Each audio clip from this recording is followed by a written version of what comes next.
Dhaka board 2025 সাল সূচক logarithm থেকে একটি সৃজনশীল প্রশ্ন আসছে ঢাকা বোর্ড 2025 সালে। সেই সৃজনশীল প্রশ্নটি আমরা বোর্ডে লিখে রাখছি। ঢাকা বোর্ডের 25 সালের প্রশ্নগুলো সাধারণত অন্যান্য বোর্ডে একটু ফলো করে এই নিয়মের বা এই টাইপের অঙ্ক দিতে চেষ্টা করে, সেই জন্য এটি একটু তোমাদের জন্য ইম্পর্টেন্ট। এখন আমি এই প্রত্যেকটি অঙ্কই ধাপে ধাপে ব্যাখ্যা সহ খুব সহজভাবে তোমাদেরকে বোঝাইতে চেষ্টা করব। যারা অঙ্কে খুব দুর্বল, আশা করি তারাও যদি সেই অঙ্কটি দেখো বুঝতে পারে। তাহলে চলো আমরা সমাধানে যাই। ঢাকা বোর্ড 25 সালে দেওয়া আছে B equal to C equal 8, D equal 3, P equal 8/3। ক প্রশ্নটা হলো ত্রিভিত্তিক log x square minus 7 equal 2 হলে x এর মান নির্ণয় করো। খ নম্বর আছে b to the power 12 by d to the power 16 divided p by c whole to the power 16 equal 2 into c মানে 2c whole to the power x minus 3 হলে x এর মান নির্ণয় করো। প্রমাণ করো যে tan ভিত্তিক log root over B plus tan ভিত্তিক log root over C minus tan ভিত্তিক লগ ডি বাই tan ভিত্তিক লগ 2c মাইনাস tan ভিত্তিক log D square equal 2 inverse 1। এটা হলো ঢাকা বোর্ডের 25 সালের প্রশ্ন। এখন আমরা ক প্রশ্নের সমাধানে যাব। দেখো ক প্রশ্নটা কি দেওয়া আছে, x এর মান নির্ণয় করতে বলছে।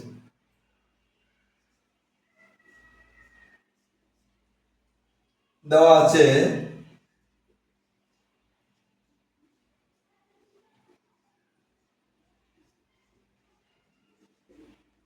আছে ত্রিভিত্তিক লগ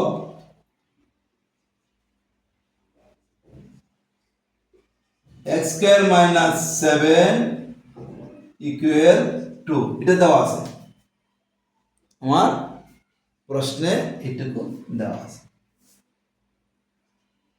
বা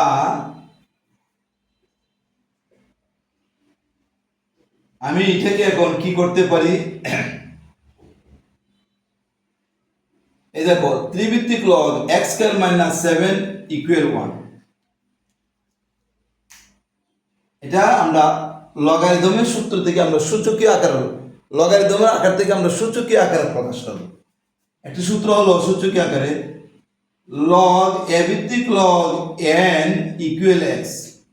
এটা লগারিদমে আছে, এটাকে যদি আমরা সূচকীয় আকারে প্রকাশ করি তাহলে ভিত্তিটা আমার ঠিক ঠিক থাকবে a, এই xটা চলে আসবে n এর জায়গায়, n চলে যাবে x এর জায়গায়, a power x equal n। তাহলে এটা হলো লগারিদমে আছে সূচকীয় আকারে নিলে, অর্থাৎ লগটা যদি আমি বাদ দেই, লগ বাদ দিলে একটা ভিত্তি ঠিক থাকবে, n এর জায়গায় চলে আসবে x আর x এর জায়গায় চলে যাবে n। আমরা এখন এই সূত্রটা এখানে প্রয়োগ করব। দেখো এই যে বৃত্তি ঠিক আছে 3, এই বৃত্তি ঠিক আছে, এইটা 2টা 3 এর উপরে পাওয়ার হয়ে আসবে আর x মাইনাস আরে x স্কয়ার মাইনাস 7টা এই x এর জায়গায় চলে আসবে, ওই যে nটা চলে যাবে x এর জায়গায়, মানে এই অংশটুকু চলে যাবে 2 জায়গায়, 2টা পাওয়ার হয়ে 3 এর উপরে আসবে, মানে বৃত্তি ঠিক থাকবে। কিন্তু বৃত্তি ঠিক আছে, xটা n এর জায়গায় আসছে আর nটা x এর জায়গায় চলে গেছে। বা এখন 3 স্কয়ার মানে 9 ইকুয়াল x স্কয়ার মাইনাস 7। আমরা এখন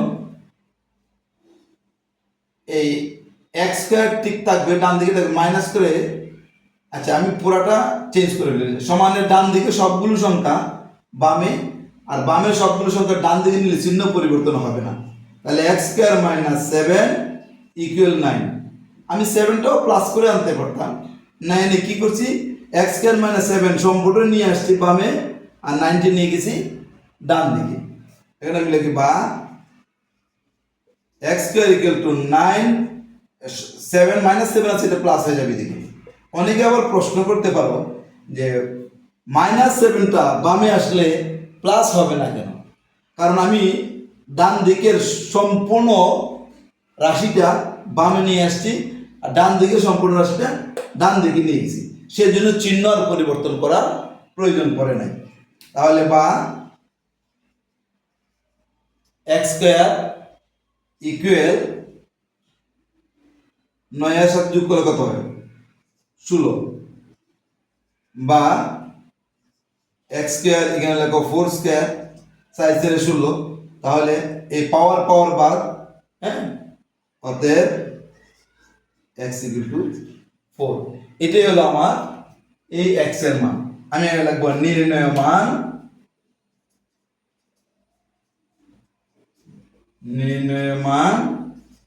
x = 4। এটাই হলো আনসার। আশা করি কটা বুঝতে পারছো, খুব বেশি কঠিন না কটা। এখানে দেখো আমি একটু চেঞ্জ করলাম, যে চেঞ্জটা তুমি দেখো, এই যে এটা এরকম ছিল, মানে 9 ইকুয়াল x² - 7, আমি এইটা বামে নিয়ে আসছি, এটা ডান দিকে নিয়ে গেছি, সেই জন্য চিহ্ন পরিবর্তন হয় না। তুমি এটা ইচ্ছে করলে এইভাবেও করতে পারো, 9 - 7 থেকে প্লাস করে নিয়ে আসতে এদিকে। এই দেখো এখন কিন্তু ইন্ডিভিজুয়ালি আলাদা একটা শুধু সংখ্যা আসছে, সেই জন্য চিহ্ন পরিবর্তনে আসছে। সম্পূর্ণ সংখ্যাটা বামে, সম্পূর্ণ আর বাম দিকের সম্পূর্ণ সংখ্যা ডান দিকে নিলে চিহ্ন পরিবর্তন করতে হয় না। এখন শুধু 7টা আনছি, সেই জন্য -0 প্লাস করে নিয়ে আসছি। তাহলে এদিকে কি কত হয়? 16, ওই x² x²। তাহলে এখন x² আবার বামে নিয়ে আসো, হ্যাঁ, ইকুয়াল 16, x² = 4², অতএব x = 4। এটি হলো আমাদের নির্ণয় মান।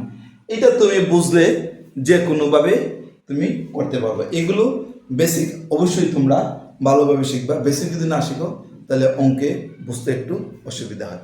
এরপরে আমরা নেক্সট অঙ্কটা সমাধানে যাব। খ প্রশ্নটা এখন আমরা সমাধান দেব ব্যাখ্যা সহ।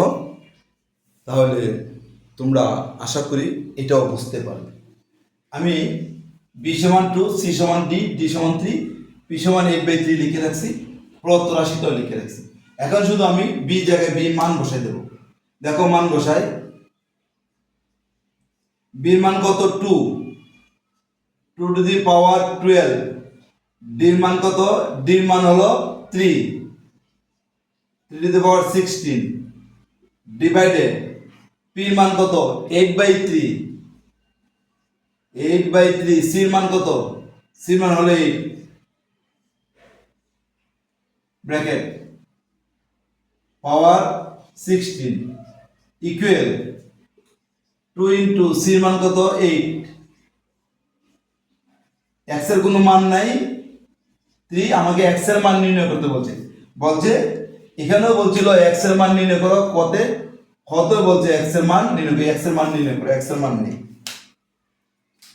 তাহলে আমরা এখন কি করি, যেভাবে সেভাবে থাকো, 2 পাওয়ার 16 3 পাওয়ার 16 ডিভাইডেড, না 2 পাওয়ার 12, সরি, ডিভাইডেড, এটা লেখো উপরটা আগে লেখো, এই লবটাকে 8/3 ইনটু 8 এর নিচে কিন্তু এই 8 এর নিচে মনে মনে কিন্তু 1 আছে।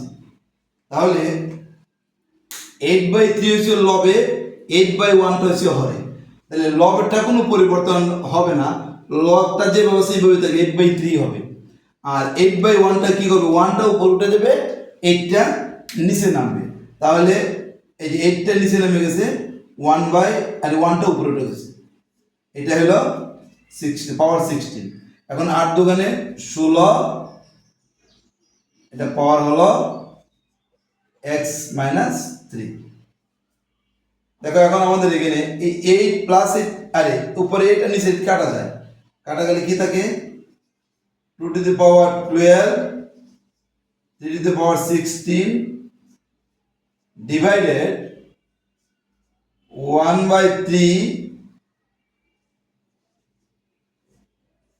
পাওয়ার 16।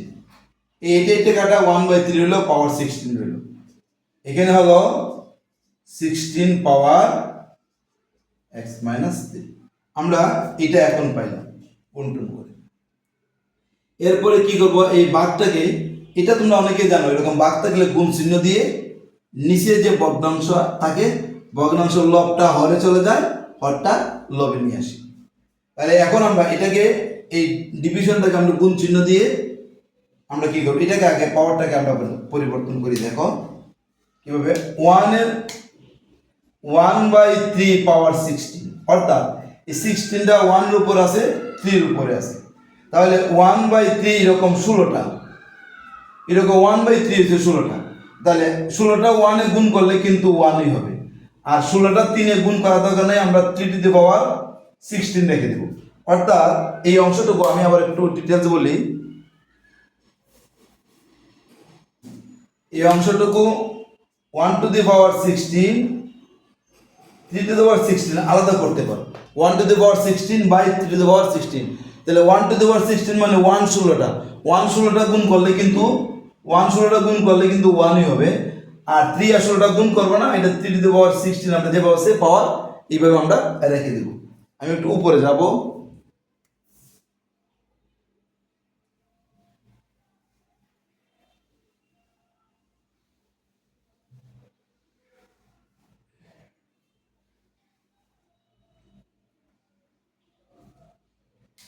তাহলে এই দিক থেকে আমরা এখন আবার এদিকে যাই। তাহলে কি দাঁড়াইলো, 2 টু দি পাওয়ার 16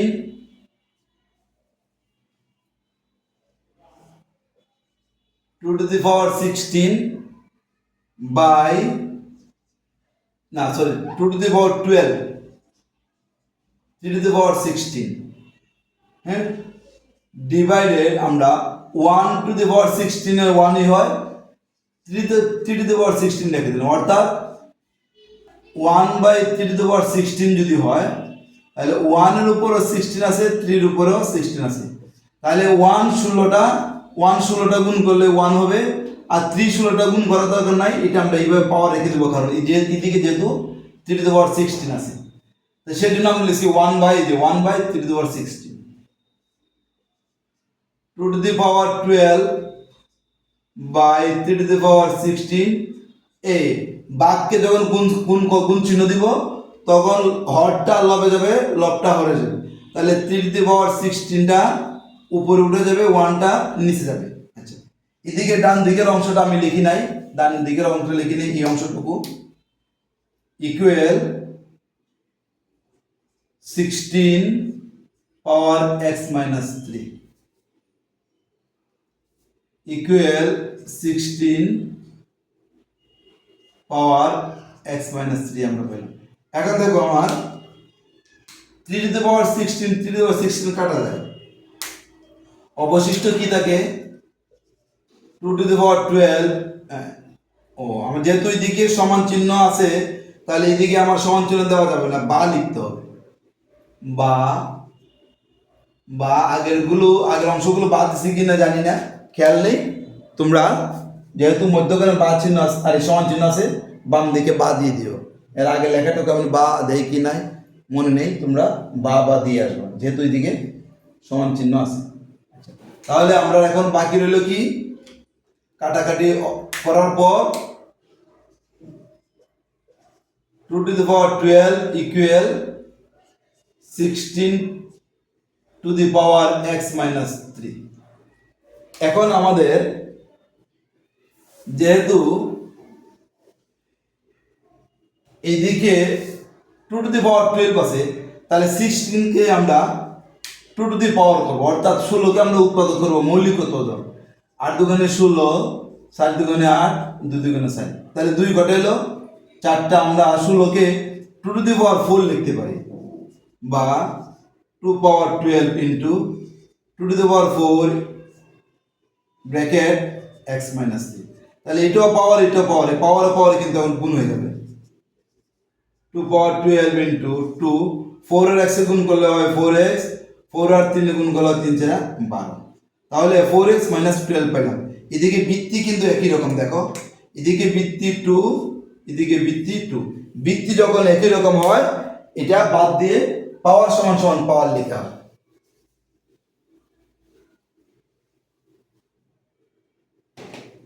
এটা এখন উপরে লিখে ফেলি এই জায়গায়, বা দেখো বৃত্তি বাদ 12 ইকুয়াল 4x মাইনাস 12, অর্থাৎ এটা হলো a power x equal a power y, এরকম যদি হয় অতএব x সমান সমান y লেখা যায়।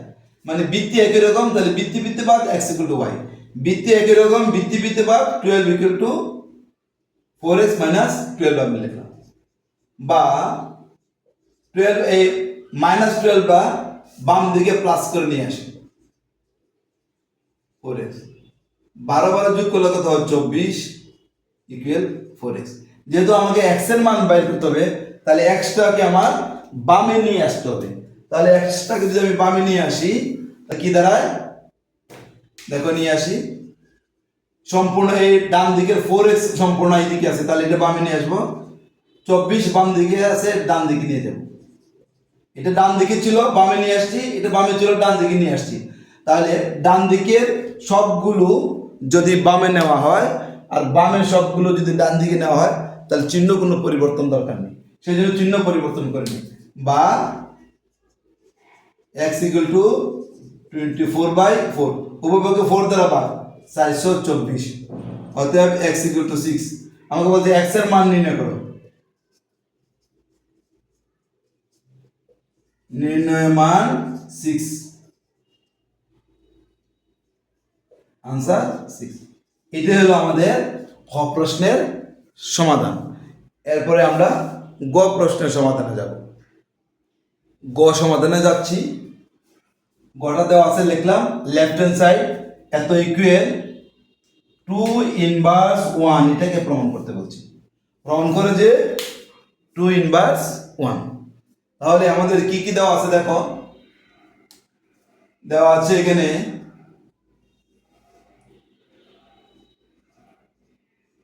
log 10,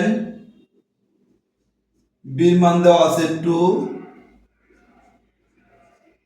প্লাস log 10 ভিত্তিক log রোড ওভার সির মান কত আছে 8 মাইনাস 10 ভিত্তিক log ডি মান দেওয়া আছে 3, 10 ভিত্তিক log 2 ইন্টু সির মান কত 8 মাইনাস ডির মান কত দেওয়া আছে 3 স্কয়ার। এখন আমরা রোড ওভার উঠাবো। রোড ওভার এর জন্য, শুধু রোড ওভারের জন্য হাফ লেখা যায়, শুধু রোড ওভারের জন্য হাফ। তাহলে এখানে রোড ওভারের জন্য হাফ, এদিকে রোড ওভারের জন্য আমরা হাফ লিখবো। এটা তোমরা জানো আশা করি।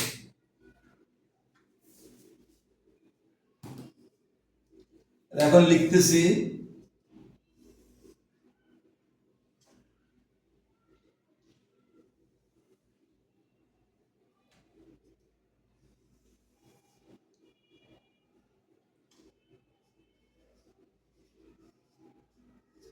10 ভিত্তিক log 2 পাওয়ার হাফ, এই রোড ওভার জন্য হাফ, প্লাস 10 ভিত্তিক log 8 এর উপর রোড ওভার আছে, সেই জন্য লিখলাম আবার হাফ, মাইনাস এটা যেভাবে সেইভাবে থাকবে 10 ভিত্তিক log 3।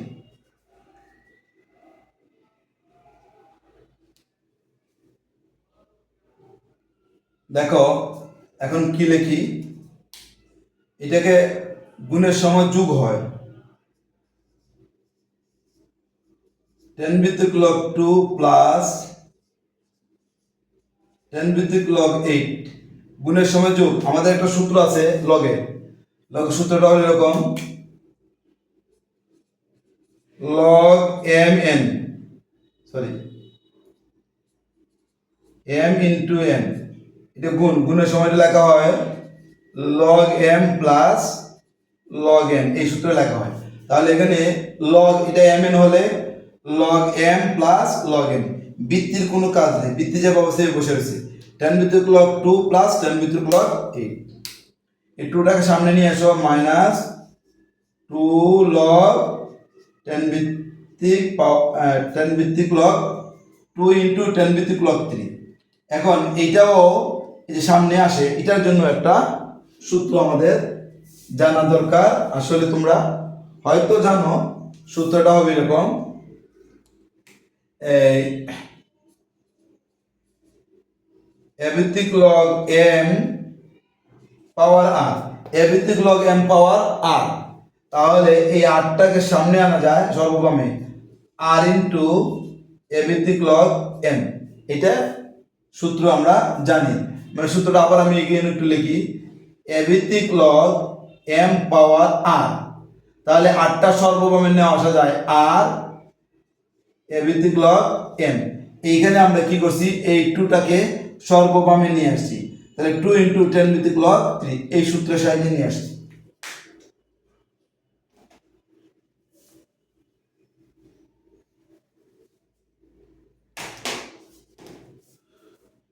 এখন আমরা উপরের দিকে যাব, এটা মুছে ফেলি।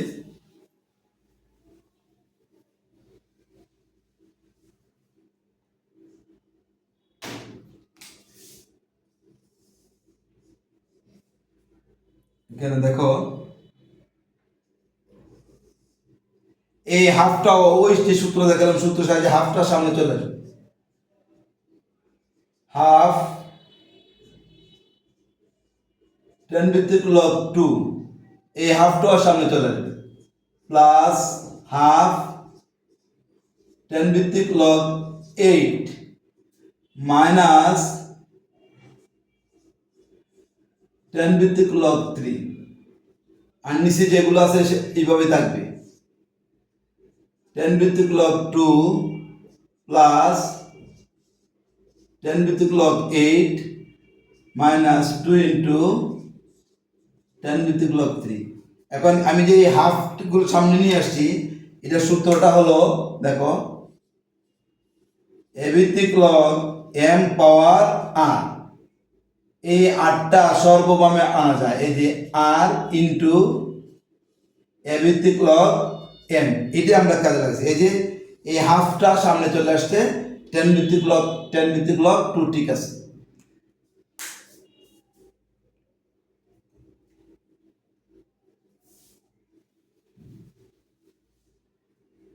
এখন আমরা নিচেরটার সাথে মিলানোর জন্য উপরের লব থেকে আমরা হাফ কমন নেব, মানে হাফ দিয়ে উপরটাকে ভাগ করব। হাফ যদি আমি কমন নেই, এই হাফ দিয়ে এটাকে ভাগ করলে শুধু 10 ভিত্তিক log 2 থাকবে, প্লাস এটাকে ভাগ করলে 10 ভিত্তিক log 8 থাকবে, মাইনাস এটাকে ভাগ করলে 2 ইন্টু 10 ভিত্তিক log 3 হবে। কিভাবে দেখো, হাফ 10 ভিত্তিক log 2, এটাকে যদি আমরা হাফ দ্বারা ভাগ করি, তাহলে এই হাফে হাফে কাটা যায়, কি থাকে 10 ভিত্তিক log 2 থাকে, এই যে 10 ভিত্তিক log 2। এরপরটা আবার হাফ দিয়ে যদি এটাকে ভাগ করি, হাফ 10 ভিত্তিক log 8, এটা যদি হাফ দ্বারা ভাগ করি, হাফে হাফে কাটা, কি থাকে 10 ভিত্তিক log 8 থাকে, এই সেই 10 ভিত্তিক log 8। এখন আসো এটাকে ভাগ করব, এটাকে ভাগ করব কিভাবে, 10 ভিত্তিক log 3 কে আমরা হাফ দ্বারা ভাগ করব। দেখো এই দুইটার মধ্যে হাফ ছিল, সে হাফে হাফে কাটা গেছে। এখন এই লগের বামে কিন্তু হাফ নাই, তাহলে হাফটা কাটাকাটি যাবে না, না গেলে কি করবো, আমরা প্রথমে লিখবো 10 ভিত্তিক log 3 ইন্টু 1, নিচে 2টা উপরে যাবে, 2টা যদি উপরে যায় মানে 2 উপরে যাবে, চলে গেলে কি হবে, মানে 10 ভিত্তিক log 3, এই যে আমরা এটার সাথে যদি নিচের 1 তো লিখতে হয় না, যদি 2 গুণ করি তাহলে 2 ইন্টু 10 ভিত্তিক log 2 হয়ে যাবে, 2 ইন্টু 10 ভিত্তিক log 2 হয়েছে, 2 ইন্টু 10 ভিত্তিক log 2, এই 2টা সামনে চলে, 2 ইন্টু 10 ভিত্তিক log 3 হবে, এই 2টা সামনে চলে আসছে, ঠিক আছে। তাহলে সেই জন্য আমাকে এই হাফ দিয়ে যদি এটাকে ভাগ করি, 2 ইন্টু 10 ভিত্তিক log 3 হয়। আমি এটা বোঝাইতে পারছি। আমি আবার একটু এটা ডিটেলস লিখি, এই যে 10 ভিত্তিক লগ 3 কে আমরা হাফ দ্বারা ভাগ করলাম, তাহলে কি হবে 10 ভিত্তিক লগ 3 ইন্টু 1 নিচে 2 উপরে, তাহলে 2টা যদি সামনে চলে আসে তাহলে 10 ভিত্তিক লগ 3, 2টা গুণ করলাম। হ্যাঁ, এইটা আমরা এটা পেলাম, এটার মতো হয়ে গেল। এখন নিচে কি থাকলো, নিচে থাকলো এই অংশটুকু 10 ভিত্তিক লগ 2 প্লাস 10 ভিত্তিক লগ 8 মাইনাস 2 ইন্টু 10 ভিত্তিক লগ 3। এখন উপরের 10 ভিত্তিক লগ 2 প্লাস 10 ভিত্তিক লগ 8 মাইনাস 2 ইন্টু 10 ভিত্তিক লগ 3, 10 ভিত্তিক লগ 2 প্লাস 10 ভিত্তিক লগ 8 মাইনাস 2 ইন্টু 10 ভিত্তিক লগ 3। দেখো লগ এবং হর একই রকম, এটা এটা এটা পুরোটা কাটা যাবে, অর্থাৎ এটা আর এটা আমরা কেটে দেবো, অবশ্যই কি থাকবে হাফ। আমাকে রাইট হ্যান্ড সাইড প্রমাণ করতে হবে 2 ইনভার্স 1, হাফ মানে 2 ইনভার্স 1, এটাকে আমরা লিখতে পারি 2 ইনভার্স 1, এটাই আমাদের রাইট হ্যান্ড সাইড। অর্থাৎ left hand side equal right hand side proved. আশা করি অঙ্কটি তোমরা বুঝতে পারছো। আমি যতটুকু সম্ভব তোমাদের ব্যাখ্যা দিয়ে বোঝানোর চেষ্টা করছি। এই রকম ভিডিও পেতে অবশ্যই তোমরা আমাদের সাথে থাকবে। নেক্সটে আরও কিছু বোর্ডের প্রশ্ন নিয়ে আসবো। আশা করি সেই পর্যন্ত তুমি সুস্থ এবং ভালো থাকবে।